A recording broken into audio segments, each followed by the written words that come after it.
کام دعوت ہے. ابھی عشاء کی نماز ہوگی، پہلے نماز ہوگی کہ اذان ہوگی؟ فجر کی پہلے اذان ہوگی کہ نماز ہوگی؟ مغرب عشاء کی پہلے اذان ہوگی کہ نماز ہوگی؟ پہلے اذان ہوگی. کہ اذان کیا ہے؟ کہ اذان دعوت ہے اور دعوت تامہ ہے. مؤذن کہتے ہیں اللہم رب هذه الدعوت التامہ. اذان کے بعد سب پڑھتے ہیں دعا، اے اس مکمل دعوت کے رب. توحید کی دعوت ہے، رسالت کی دعوت ہے، اعمال کی دعوت ہے، دنیا اور آخرت دونوں جہاں کی کامیابی کی دعوت ہے. حی علی الفلاح. یہ مکمل دعوت ہے جو پہلے مسجدوں میں ہوتی ہے اذان، پھر اس کے بعد نماز ہوتی ہے. یہ مسجدوں کا پہلا کام ہے، یہ نبیوں کا پہلا کام ہے، یہ مسلمانوں کا پہلا کام ہے. وَمَنْ أَحْسَنُ قَوْلًا مِمَّنْ دَعَا إِلَى اللَّهِ. کہ اس سے اچھی بات کس کی ہوگی؟ جو اللہ کی طرف دعوت دے. پھر وَعَمِلَ صَالِحًا، اور نیک عمل کرے. دعوت پہلے ہے، پھر اس کے بعد عمل ہے، اس کے بعد عمل. وَمَنْ أَحْسَنُ قَوْلًا مِمَّنْ دَعَا إِلَى اللَّهِ. یہاں بھی اللہ فرما رہے ہیں والمؤمنون والمؤمنات بعضهم اولیاء بعض. ایمان والے مرد و عورت آپس میں ایک دوسرے کے مددگار ہیں. یا اللہ کیا کام ہے ان کا؟ فرمایا یأمرون بالمعروف وینہون عن المنکر. یہ سارے مسلمان مرد و عورت اچھی باتوں کو حکم کرتے ہیں، بری باتوں سے منع کرتے ہیں. اور ویقیمون الصلاۃ، اور نماز قائم کرتے ہیں. ویؤتون الزکاۃ، اور زکات ادا کرتے ہیں. وَيُطِيعُونَ اللَّهَ وَرَسُولَهُ، اور اللہ اور اس کے رسول کی 100% اطاعت کرتے ہیں. یہ نہیں تبلیغ میں اللہ کے پابند ہیں، عبادت میں اللہ کے پابند ہیں، زکات میں اللہ کے پابند ہیں، حج میں اللہ کے پابند ہیں، ذکر میں تلاوت میں اللہ کے پابند ہیں، اور کمانے میں آزاد ہیں، خرچ کرنے میں آزاد ہیں، پہننے میں آزاد ہیں، خوشی میں آزاد ہیں، غمی میں آزاد ہیں. کہ نہیں، جس طرح یہ ایمان میں پابند ہیں، نماز میں پابند ہیں، روزے حج زکات میں پابند ہیں، اسی طرح یہ کمانے میں بھی اللہ کے حکموں کے پابند ہیں. اسی طرح یہ خرچ کرنے میں بھی اللہ کے حکموں کے پابند ہیں. اسی طرح یہ شادی بیاہ میں بھی اللہ کے حکموں کے پابند ہیں. اسی طرح یہ اپنی اولاد کی تربیت کرنے میں بھی اللہ کے حکموں کے پابند ہیں. یہ کوئی منمانی نہیں کرتے، کوئی منچاہی نہیں کرتے.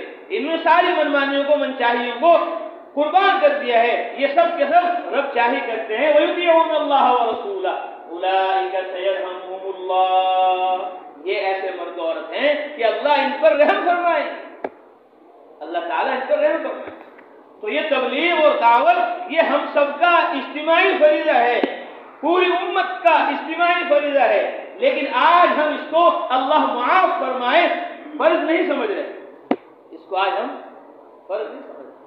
حضرت مولانا اشرف علی تھانوی نور اللہ مرقدہ فرماتے تھے کہ مجھے گلہ اور شکوہ جو ہے وہ نمازیوں سے ہے کہ وہ جتنا ضروری نماز کو سمجھ رہے اتنا ضروری نماز کی تبلیغ کو نہیں سمجھ رہے. رکعت چھوٹ جائے، تکبیر چھوٹ جائے تو ان کو افسوس ہوتا ہے، احساس ہوتا ہے، لیکن تبلیغ کے چھوٹنے کا ان کو کوئی افسوس نہیں، کوئی احساس نہیں ہوتا. حالانکہ جس طرح نماز فرض ہے اسی طرح نماز کی تبلیغ بھی فرض ہے. علماء نے لکھا اسلام میں، دین میں، قرآن میں، حدیث میں جو چیز فرض ہے اس کی تبلیغ فرض ہے، جو چیز واجب ہے اس کی تبلیغ واجب ہے، جو چیز سنت ہے اس کی تبلیغ سنت ہے، جو چیز مستحب ہے دین میں اس کی تبلیغ مستحب ہے، جو چیز نفل ہے اس کی تبلیغ نفل ہے، جو مباح ہے جائز ہے اس کی تبلیغ مباح ہے.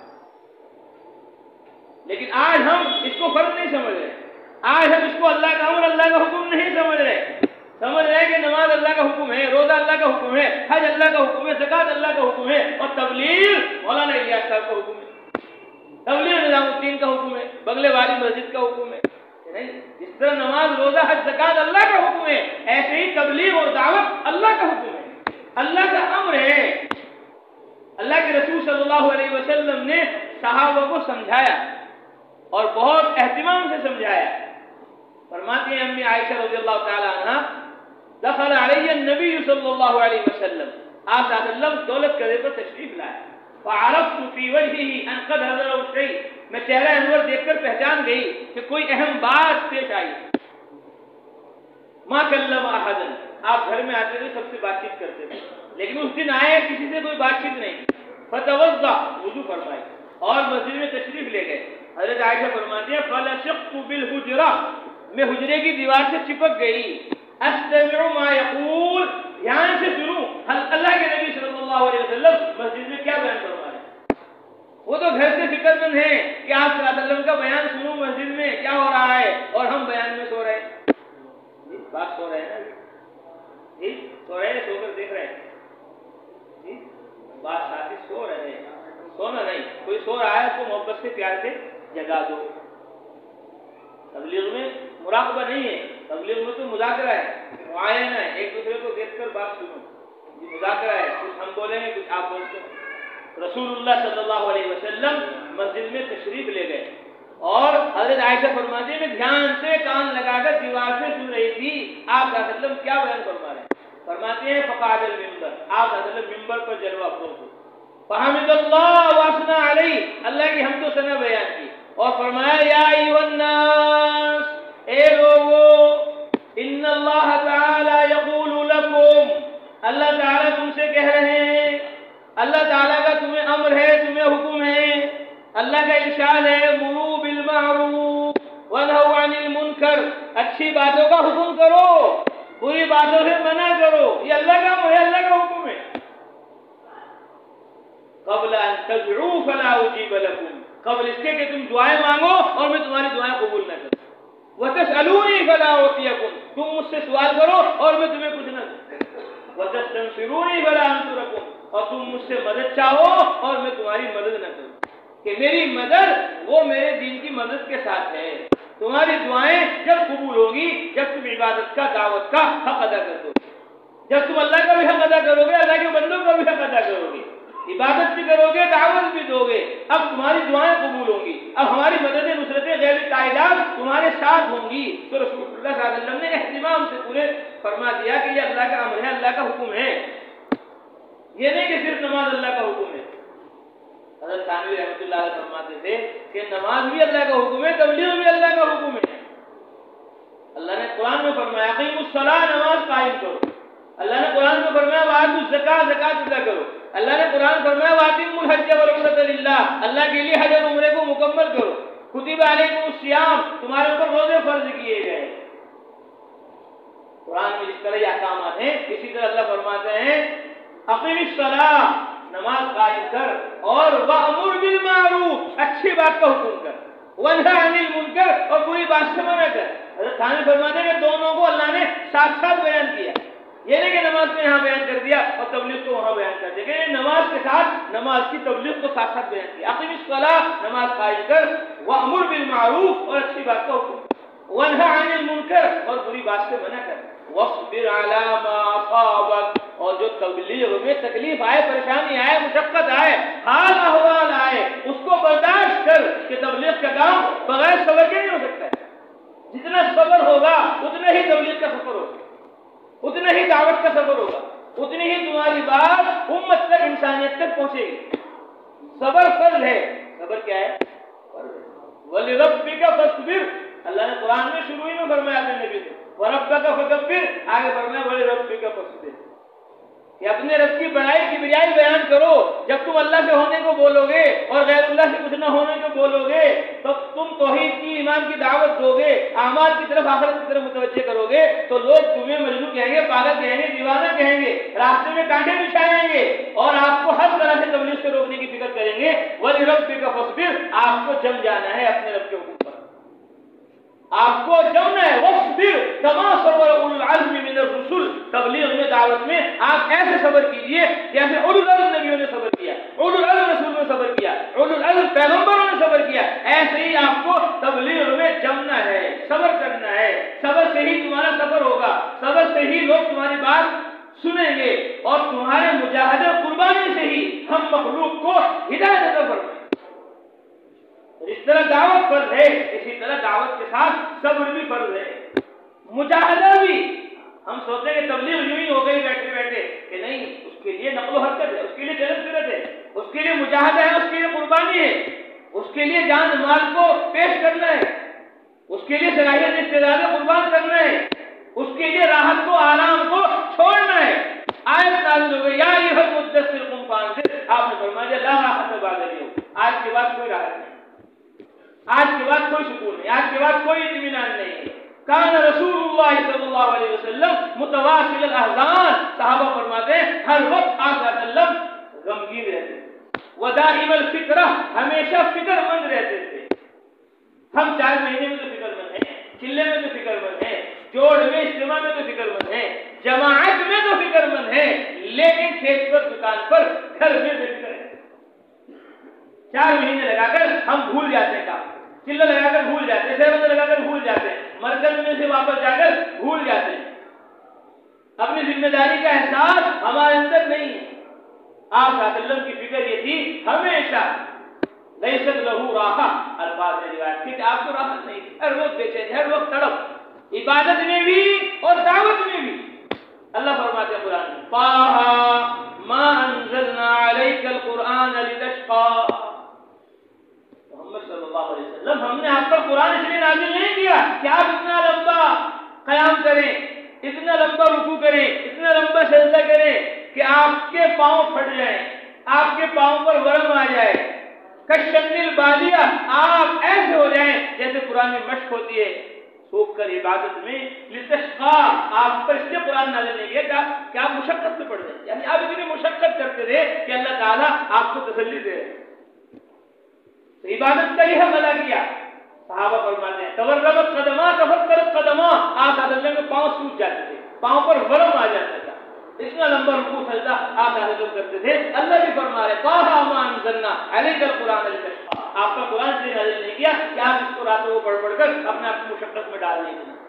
اور دعوت میں اور تبلیغ میں اللہ نے جگہ جگہ قرآن میں فرمایا لعلک باخع نفسک الا یکونوا مؤمنین، آپ ان کے اوپر کہ ایمان نہیں لا رہے ہیں اپنی جان نہ گوا دیں، فلا تذهب نفسک علیہم حسرات، اس کو کہتے ہیں جان توڑ محنت۔ اللہ جزائے خیر سے ہمارے حضرت مولانا الیاس صاحب رحمۃ اللہ علیہ کو، مولانا الیاس صاحب فرماتے تھے حضرت محمد مصطفیٰ صلی اللہ علیہ وسلم کو جو آگے بڑھایا ہے، ان کے مقام اور مرتبے کو جس چیز نے بلند کیا ہے، وہ راتوں کو، ہڈیوں کو پگھلا دینے والا غور و فکر، ہڈیوں کو پگھلا دینے والا قرآن کی ایک ایک آیت میں غور فکر تدبر، جنت کی آیت کو پڑھ کر جنت مانگنا، جہنم کی آیت کو پڑھ کر جہنم سے پناہ مانگنا، رحمت کی آیت پڑھ کر اللہ تبارک و تعالیٰ سے رحمت مانگنا، مغفرت کی آیت پڑھ کر اللہ سے مغفرت مانگنا، دعا کی آیت پڑھ کر اللہ سے دعا مانگنا، کہ راتوں کو ہڈیوں کو پگھلا دینے والا فکر اور دن میں قرآن کے حلال اور حرام کو امت میں زندہ کرنے کی جان توڑ محنت میں ہی آپ صلی اللہ علیہ وسلم کو آگے بڑھایا ہے۔ آپ کو جتنا بڑا مقام اور مرتبہ بلند ہوا وہ اسی لیے ہوا کہ آپ نے تن من دھن اللہ کے کلمے کو بلند کرنے کے لیے کھپا دیا۔ خود فرماتے ہیں لقد اوذیت فی اللہ وما اوذی احد مثلی ولقد اخذت فی اللہ وما اخذ احد مثلی، راہ خدا میں جتنا مجھے ستایا گیا اتنا کسی کو نہیں ستایا گیا، جتنا مجھے ڈرایا گیا اتنا کسی کو نہیں ڈرایا۔ ایک درد تھا، ایک غم تھا، ایک فکر تھی، ایک طرف ایک سوچ تھی، وہ درد غم فکر و بے چینی ہمارے اندر بھی پیدا ہو۔ مولانا الیاس صاحب رحمۃ اللہ علیہ فرماتے ہیں تبلیغ کیا ہے، دعوت کیا ہے؟ مولانا الیاس صاحب فرماتے ہیں تبلیغ اللہ کا حکم سمجھ کر بے چینی کے ساتھ کرنا، یہ تبلیغ کا خلاصہ ہے۔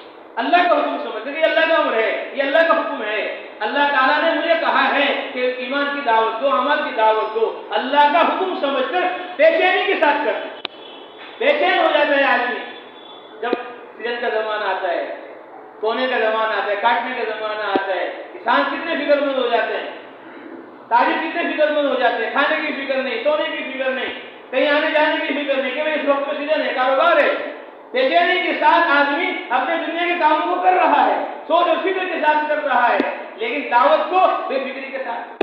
حضرت مولانا سید خان صاحب رحمۃ اللہ علیہ فرماتے تھے کہ اللہ تعالیٰ نے ہر بندے بندی کو دو طاقتیں عطا فرمائی، ایک قوت فکر اور ایک قوت عمل، ایک سوچنے کی فکر اور ایک کرنے کی طاقت، ایک سوچنے کی طاقت اور ایک کرنے کی طاقت، قوت فکر اور قوت عمل۔ اور فرماتے تھے ہر آدمی کی قوت فکر قوت عمل پر مقدم ہے، پہلے آدمی سوچتا ہے اور بعد میں کرتا ہے۔ جیسے ہم نے پہلے سوچا جنجانہ میں مرکز میں جانا ہے، جوڑ میں ہمیں پہنچنا ہے، پہلے سوچا اور بعد میں یہاں پہنچ گئے۔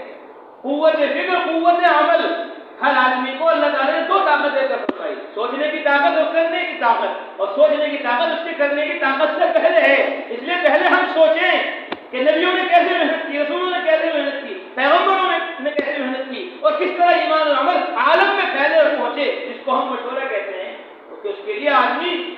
سوچ کو، فکر کو بڑھائے اور پھر اپنی محنت کو بڑھائے، اپنے مجاہدے کو بڑھائے، اپنی قربانی کو بڑھائے، عمل میں قدم آگے بڑھاتے چلے جائیں۔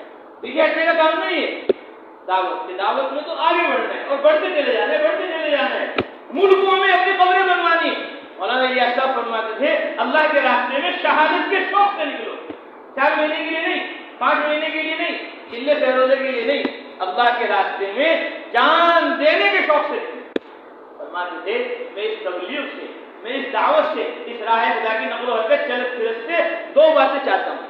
مولانا الیاس صاحب فرماتے ایک تو پوری امت، عرب عجم، مالدار غریب، شہری دیہاتی، امام مؤذن مقتدی، معلم متعلم، شہری دیہاتی، امیر و غریب، پوری امت پورے دین کو لے کر جماعتیں بنا بنا کر پھرنے کی سنت زندہ ہے۔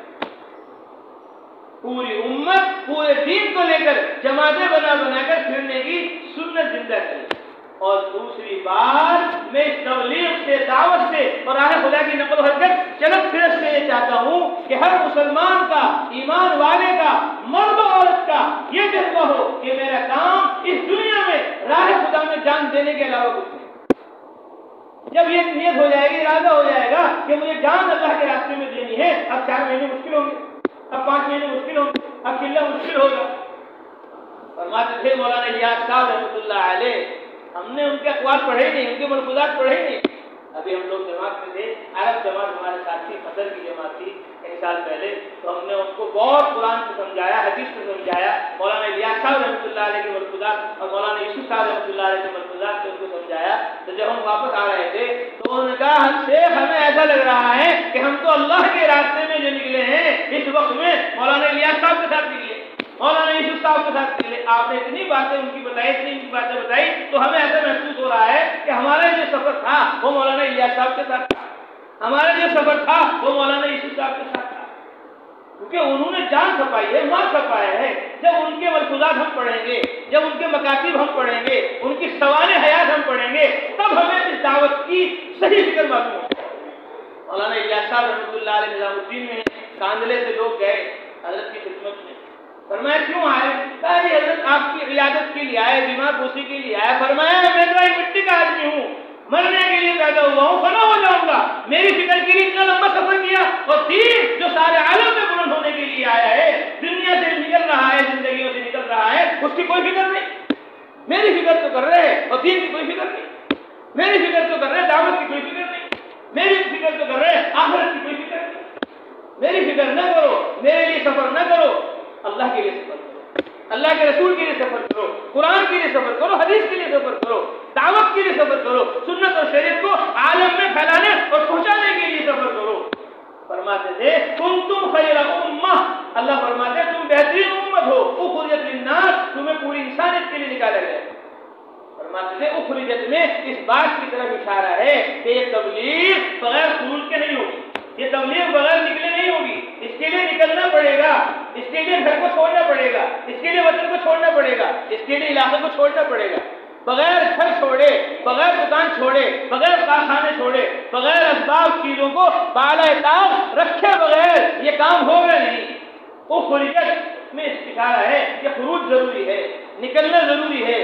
جب تک نکلیں گے نہیں اس وقت تک کے بات سمجھ میں نہیں آئے گی، اس وقت تک کے کام سمجھ میں نہیں آئے گا، اس وقت تک کے آخرت کی فکریں اپنے اندر پیدا نہیں ہوں گی، جب تک کہ خروج نہ ہو، جب تک کہ نکلنا نہ ہو۔ یہ نبیوں کی سنت ہے، یہ رسولوں کی سنت ہے، پیغمبروں کی سنت ہے۔ وہ بیٹھتے نہیں، وہ نقل و حرکت میں رہتے ہیں، وہ چلت پھرت میں رہتے ہیں، وہ محنت میں، مجاہدوں میں، قربانیوں میں رہتے ہیں۔ اللہ کے نبی کو حکم دیا یا ایھا الرسول بلغ، تبلیغ کرو، تو آپ گھر میں نہیں بیٹھے۔ یہ فرمایا الف لام را کتاب انزلناہ الیک، یہ کتاب ہے، قرآن ہے، آپ کی طرف ہم نے اس کو نازل کیا ہے۔ یا اللہ کیوں نازل کیا آپ نے اس کو؟ فرمایا لتخرج الناس، تاکہ آپ لوگوں کو نکال دو، من الظلمات، اندھیریوں سے، الى النور، نور کی طرف۔ اب لوگوں کو نکال دو۔ لوگ کہاں تھے؟ آپ صلی اللہ علیہ وسلم کے گھر میں تھے، کہاں تھے جی؟ لوگوں کو نکالو آپ اندھیروں سے، کفر سے، شرک سے، لوگوں کو نکالو۔ اور لوگ کہاں تھے؟ آپ صلی اللہ علیہ وسلم کے گھر میں تھے، کہاں تھے جی؟ اپنے گھروں میں تھے، اپنے دکانوں میں تھے، اپنے کارخانوں میں تھے، اپنے علاقوں میں تھے کہ ان کو تمہیں نکالنا ہے تو پہلے تمہیں نکلنا پڑے گا اپنے گھر سے، ان کو تمہیں نکالنا ہے پہلے تمہیں چھوڑنا پڑے گا اپنے دروں میں گئے، لوگوں کے کھیتوں میں گئے، کھلیانوں میں گئے، یہاں تک کہ پیدل حضرت محمد صلی اللہ علیہ وسلم نے طائف کا لمبا سفر کیا۔ اللہ نے براق نازل نہیں کیا کہ آپ براق پر بیٹھ کے چلے جاؤ، وہاں پیدل گئے تاکہ پتہ چل جائے جانے والوں کو، پتہ چل جائے شاملی والوں کو، پتہ چل جائے ساری دنیا کے مسلمانوں کو کہ تبلیغ میں نقل و حرکت ہے، چلت پھرت ہے، پیدل سفر ہے۔ آپ پیدل گئے طائف اور پیدل ہی واپس آئے تاکہ پتہ چل جائے مجاہدہ یہ مطلوب ہے۔ والذین جاہدوا فینا، جو ہماری راہ میں محنت کریں گے، مجاہدہ کریں گے، جان کو مال کو کھپائیں گے، لنہدینہم سبلنا، ہم ان کے لیے ہدایت کے دروازے کھولیں گے۔ پیدل گئے اور پھر 500 کلومیٹر دور حضرت محمد صلی اللہ علیہ وسلم مکہ المکرمہ سے مدینہ منورہ تشریف لے گئے۔ کیوں گئے مدینہ منورہ؟ تجارت کے لیے؟